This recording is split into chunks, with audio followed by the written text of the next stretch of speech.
உலகம் முழுவதும் உள்ள சன்லைஃப் தொலைக்காட்சி நேயர்களே, உங்கள் அனைவருக்கும் வணக்கம். இது நாட்டு மருத்துவம், நலம் தரும் மருத்துவம், எல்லோருக்கும் ஏற்ற பக்க விளைவுகள் இல்லாத பாதுகாப்பான பண செலவுகள் இல்லாத மருத்துவம். எளிய மருத்துவ கருத்துக்களை இந்த நிகழ்ச்சியிலே நாம் ஒவ்வொன்றாக பார்த்து பழகி பயன்பெற்று வருகின்றோம். இன்று சில மருத்துவ குறிப்புகளை நாம் தெரிந்து கொள்வோம். நாட்டு மருந்து கடைகளிலே கிடைக்கக்கூடியது அதிமதுரம், கிளிசரைசா கிளாப்ரா என்று சொல்லக்கூடிய அதிமதுரம்.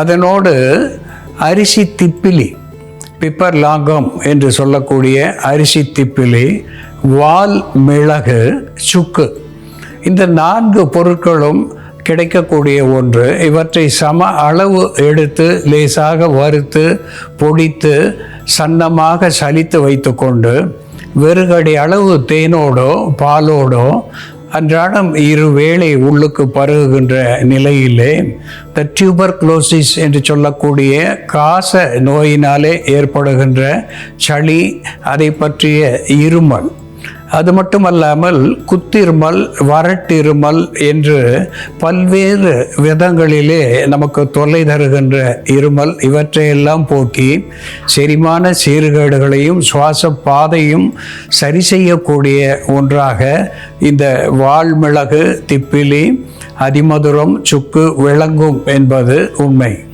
அன்பான நேயர்களே, சிறு குழந்தைகளுக்கு, குறிப்பாக 3 வயதுக்கு மேற்பட்ட குழந்தைகளுக்கு அச்சரம் என்று சொல்லுகின்ற த சோர்னஸ் என்று சொல்லுவார்கள். வாயிலே புண் ஏற்படுவது, நாக்கிலே புண் ஏற்படுவது, இப்படிப்பட்ட நிலையிலே அல்லியம் சீப்பா என்ற தாவர பெயராலே சொல்லப்பெறுகின்ற வெங்காயம், ஆனியன் என்று ஆங்கிலத்திலே சொல்லப்பெறுவது, இந்த வெங்காய சாறு தெளிவாக எடுத்து சம அளவு தேன் சேர்த்து உறவாடும்படி கலந்து வைத்து கொண்டு குழந்தைகளுடைய நாக்கு அச்சரம், கன்னத்திலே உட்பகுதியிலே ஏற்படுகின்ற புண்கள், இதனாலே ஏற்படுகின்ற வலி, வீக்கம், இவற்றை போக்குவதற்கு அவ்வப்போது வெங்காயச்சாறும் தேனும் கலந்த இந்த மருத்துவத்தை மேல்புறமாக தடவி வருவதனாலே, நாக்கிலேயும் கன்னத்தினுடைய உட்புறமாகவும் அடிக்கடி தடவி வருவதனாலே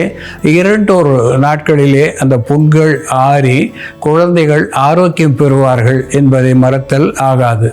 அம்மான் பச்சரிசி என்று அழகான ஒரு பெயரை பெற்றிருப்பது யூபோர்பியா பிலுரிஃபோலியா, யூபோர்பியா ஹிட்டா என்று கூட இது தாவர பெயரை பெற்றிருக்கிறது. இதனுடைய இலைகள், பூக்கள் அத்துணையும் மருந்தாகி பயன் தருகிறது. கொத்து கொத்தாக இது பூக்களை பெற்றிருக்கிறது. இந்த பூக்களை பாலிலே அரைத்து பால் கொடுக்கின்ற தாய்மார்கள் பருகுகின்ற பொழுது குழந்தைகளுக்கு பால் பற்றாத குறையை போக்கக்கூடிய ஒரு கேலக்டோகோக் என்கின்ற வகையிலே பால் சுரப்பியாக இது பயன் தருகிறது. இது ஒரு ஆன்டிபாக்டீரியல், ஆன்டிஃபங்கல், ஆன்டிமைக்ரோபியல், ஆன்டிஹெல்மின்டிக் என்கின்ற வகையிலே வயிற்றிலே இருக்கக்கூடிய புழுக்களை வெளித்தள்ளக்கூடியதாக விளங்குகிறது. பேதி, சீதபேதி, நிறுத்த பேதி, நீர் பேதி என்று சொல்லுவார்கள். இவற்றையெல்லாம் போக்கக்கூடிய ஒன்றாக விளங்குகிறது. இதனுடைய இலைகளை நாம் சமைத்து சாப்பிடுவதனாலே வெள்ளை போக்கு என்று சொல்லக்கூடிய லுகேரியா என்கின்ற பெண்களுக்கு தொல்லை தருகின்ற அடிவயிற்று வலி, இழுப்பு வலி, இவற்றுக்கெல்லாம் காரணமாக இருக்கின்ற இந்த வெள்ளை போக்கை போக்கக்கூடியதாக விளங்குகிறது.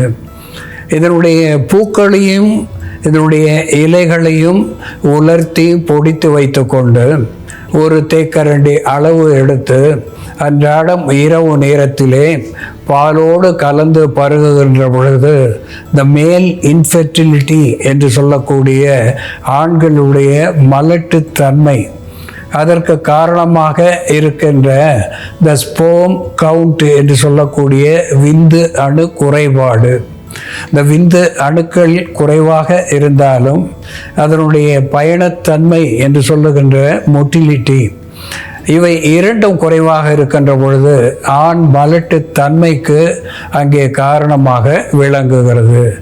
ஆண்களுக்கு குழந்தை பேரை தரக்கூடிய ஒன்றாகவும் இந்த அம்மான் பச்சரிசி விளங்குகிறது என்பதை மறுத்தல் ஆகாது. இதனுடைய இலைகளிலே காம்புகளிலே பால் நாம் பார்க்கின்றோம். இந்த பாலை பருக்கள் அதாவது பால் உண்ணி வைரல் வார்ஸ் என்று சொல்லுகின்ற பால் உண்ணிகளின் மேலே இதனுடைய பாலை தடவி வைப்பதனாலே அவைகள் நாளடைவிலே கரைந்து மறைந்து போகும் என்பதையும் மறுத்தல் ஆகாது. அதனோடு கீழ்காய் நெல்லி என்று சொல்லக்கூடிய ஒன்று, இது மிக முக்கியமான ஒரு மருந்தாக ஜாண்டிஸ் என்று சொல்லக்கூடிய மஞ்சள் காமாலையை போக்கக்கூடிய மருந்தாக விளங்குகிறது. இலைகளின் கீழ்ப்பகுதியிலே இது காய்களை பெற்றிருப்பதனாலே கீழ்காய் நெல்லி என்று இதற்கு பெயர். மிகுந்த கசப்புடையது. இது ஒரு ஹெப்படோ புரொடெக்டிவ் என்கின்ற வகையிலே கல்லீரல் மண்ணீரல் நோய்களை போக்கக்கூடியதாக திகழ்கிறது. த பைல் செக்ரீஷன் என்று சொல்லக்கூடிய பித்த உபரியை தடுத்து குருதியிலே கலந்திருக்கின்ற பித்தத்தை வெளித்தள்ளி மஞ்சள் காமாலை என்கின்ற நோயிலே இருந்து ஒரு வார காலத்திலே நமக்கு விடுதலை தரக்கூடியதாக இது திகழ்கிறது. குறிப்பாக ஜாண்டிஸ் என்கின்ற மஞ்சள் காமாலைக்கு உட்பட்டவர்கள் இந்த கீழ்காய் நெல்லி விழுது அரை தேக்கரண்டியோடு ஆமணக்கு இலை விழுது அரை தேக்கரண்டி கலந்து பாலோடோ மோரோடோ ஒரு வார காலம் பருகி வருகின்ற நிலையிலே மஞ்சள் காமாலையை முற்றிலும் போக்கக்கூடிய ஒன்றாக இது விளங்குவது மட்டுமல்லாமல் இதை ஒரு கற்ப மருந்தாக ஆண்டு கணக்காக இதை நாம் உள்ளுக்கு பருகுவதனாலே தலை முடி நரைப்பது, பித்தம் உடலிலே சேருவது, உடலுக்கு உஷ்ணம் ஆகாமல் பார்த்து குளிர்ச்சியை தரக்கூடிய ஒன்றாக இது விளங்குவதனாலே வள்ளல் பெருமான் கூட இதை எப்படியேனும் ஒரு வேளையாவது அன்றாடம் சாப்பிடுவது உடலுக்கு நல்லது என்ற ஒரு கற்ப மருந்தாக ஆயுள் வளர்க்கின்ற ஒரு மருந்தாக இதை நமக்கு அறிவுறுத்தி இருக்கின்றார்.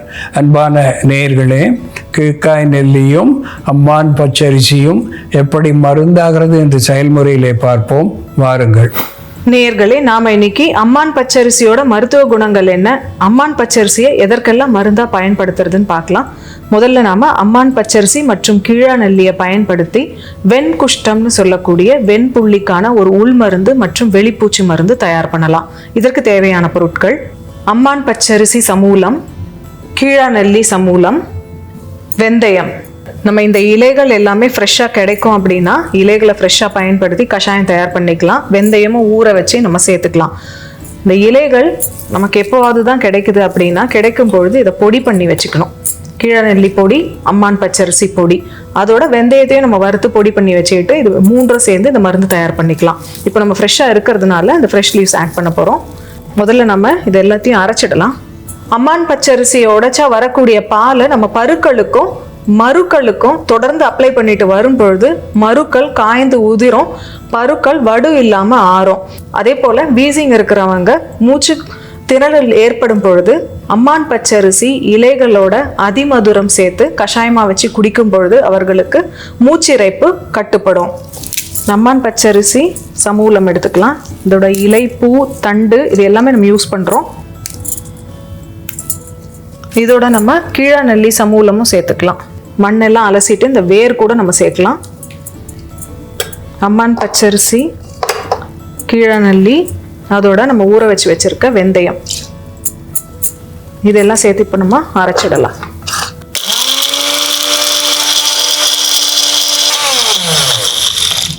நம்ம அரைச்சி வச்சிருக்க இந்த விழுதுல ஒரு தேக்கரண்டி அளவு எடுத்துக்கலாம். இதோட தேவையான அளவு 200 ml அளவுக்கு தண்ணீர் விட்டுக்கலாம். தண்ணீர் விட்டு இதை கொதிக்க வச்சுட்டணும். இது நல்லா கொதிச்சதும் ஒரு 30லிருந்து 40 ml அளவுக்கு இந்த கஷாயத்தை காலை மாலைன்னு 2 வேளையும் நம்ம சாப்பிட்டுட்டு உணவில் புளிப்பு, காரம், அசைவம் இதெல்லாம் குறைச்சிட்டு ஒரு 6 மாதம் தொடர்ந்து எடுக்கும் பொழுது வெண்குஷ்டம் சரியாகும். பொதுவாகவே வெண்புள்ளிகள் வந்துருச்சுன்னா அதுக்கான ட்ரீட்மெண்ட் எல்லாமே கொஞ்சம் லாங் டேர்மாக தான் இருக்கும், நிறைய நாள் எடுக்கும் அது மறையறதுக்கு. நம்ம எக்ஸ்டர்னல் அப்ளிகேஷன் யூஸ் பண்ணாலோ அல்லது உள்ளுக்கு மருந்து சாப்பிட்டாலோ எதுவாக இருந்தாலுமே கொஞ்சம் டைம் எடுத்து தான் அது சரியாகும். அதனால நம்ம 6 மாதமாவது இந்த கஷாயத்தை தொடர்ந்து குடிக்கணும். அதே போல் நம்ம அரைச்சி வச்சிருக்க இந்த விழுதை நம்ம வெளிப்பூச்சி மருந்தாக பயன்படுத்தலாம். நமக்கு எங்கே அந்த வெண்புள்ளிகள் நிறைமை குறைபாடு எங்கே இருக்கோ அந்த இடத்துல இந்த விழுதை நம்ம மேல் பூச்சா அப்ளை பண்ணிட்டு வரும் பொழுது நம்ம நிறமி செல்களில் ஏற்படக்கூடிய அழிவையும் இன்ஃப்ளமேஷனையும் அழற்சியையும் போக்கக்கூடிய மருந்தாக இது செயல்படும். நிறமியை தூண்டக்கூடிய மருந்தாகவும் இருக்கும். அங்கே பிக்மெண்டேஷனும் ஸ்டார்ட் ஆகும் தொடர்ந்து நம்ம அப்ளை பண்ணிட்டு வரும் பொழுது. அம்மான் பச்சரிசி இலையோட நம்ம கீழநெல்லி இலை, வெந்தயம் சேர்த்து கொதிக்க வச்சுட்ருக்கோம். இந்த இலைகள் ஃப்ரெஷ்ஷாக இல்லைன்னா நம்ம இது எல்லாமே பொடி சம அளவு சேர்த்து 2 கிராம் அம்மான் பச்சரிசி, 2 கிராம் வெந்தய பொடி, 2 கிராம் கீழநெல்லி பொடி இதெல்லாம் கொதிக்க வச்சு நம்ம குடிக்கலாம். உணவில் புளிப்பு, காரம் இவை 2ஐயும் நம்ம கம்மி பண்ணிக்கணும். இந்த மருந்து இப்போ தயாராகிடுச்சு, இதை வடிகட்டிடலாம். அம்மான் பச்சரிசி, கீழநெல்லி மற்றும் வெந்தயம் சேர்ந்த இந்த கஷாயத்தை 60 ml அளவுக்கு தொடர்ந்து 6 மாதம் பருகிட்டு வரும் பொழுது காலை மாலைன்னு 2 வேளையும் வெண்புள்ளின்னு சொல்லக்கூடிய வெண்குஷ்டத்தை சரி செய்யக்கூடிய மருந்தாகவும் நிறமி குறைபாட்டினை சரி செய்யக்கூடிய மருந்தாகவும் இது செயல்படும். அன்பான நேயர்களே, இப்போர்பியா ஹிட்டா என்று தாவர பெயராலே சொல்லப்பெறுவது அம்மான் பச்சரிசி ஷிர்னி என்று இதற்கு வடமொழி பெயரை சொல்லுவார்கள். ஷீரம் என்று சொன்னால் பால் என்று பொருள் தரும். அந்த பாலை இது பெற்றிருப்பதனாலே ஷிர்னி என்ற வடமொழி பெயரை சொல்லியிருக்கிறார்கள்.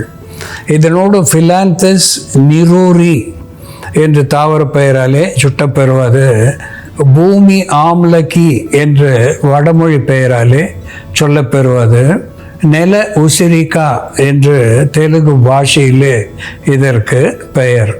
இந்த கீழ்காய் நெல்லி மிகுந்த கசப்புடையது என்றாலும் சிறுநீரக கோளாறுகளை, சிக்கல்களை போக்குவதிலே முதன்மை பெறுவதாக விளங்குகிறது.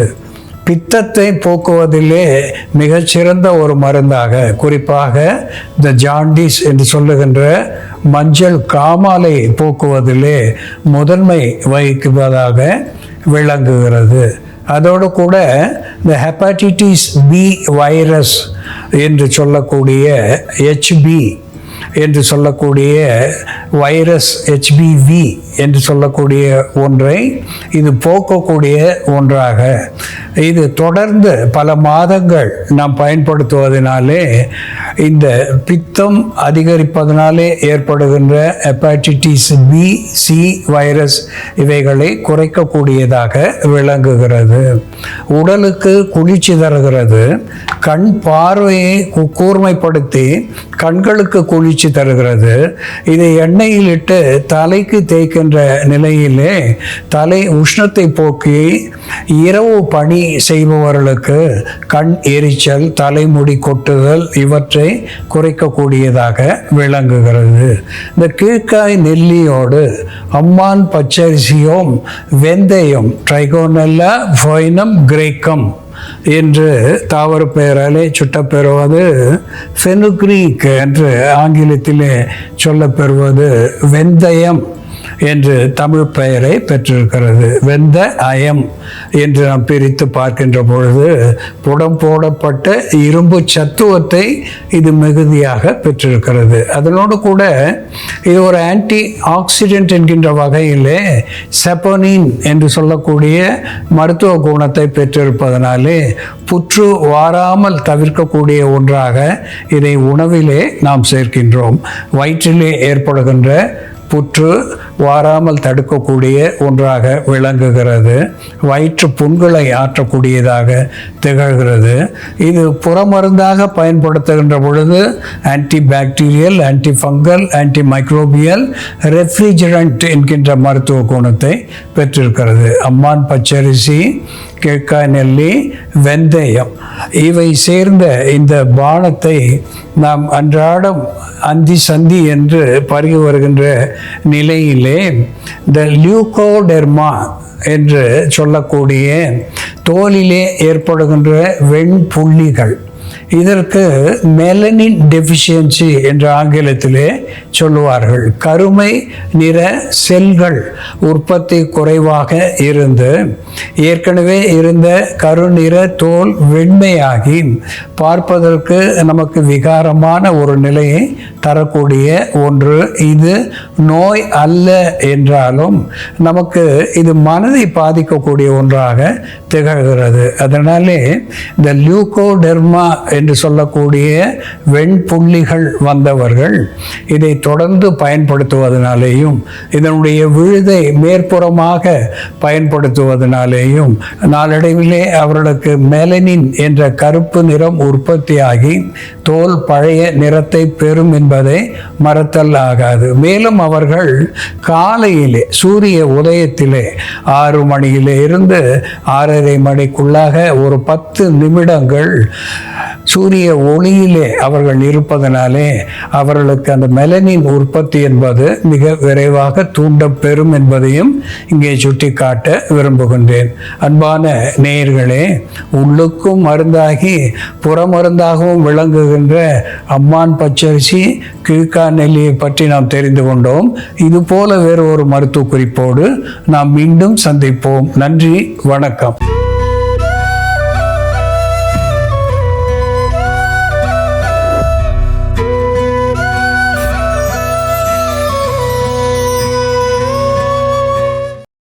இன்னும் பல வீடியோக்களை காண சன்லைஃப் சேனலை சப்ஸ்கிரைப் பண்ணுங்க.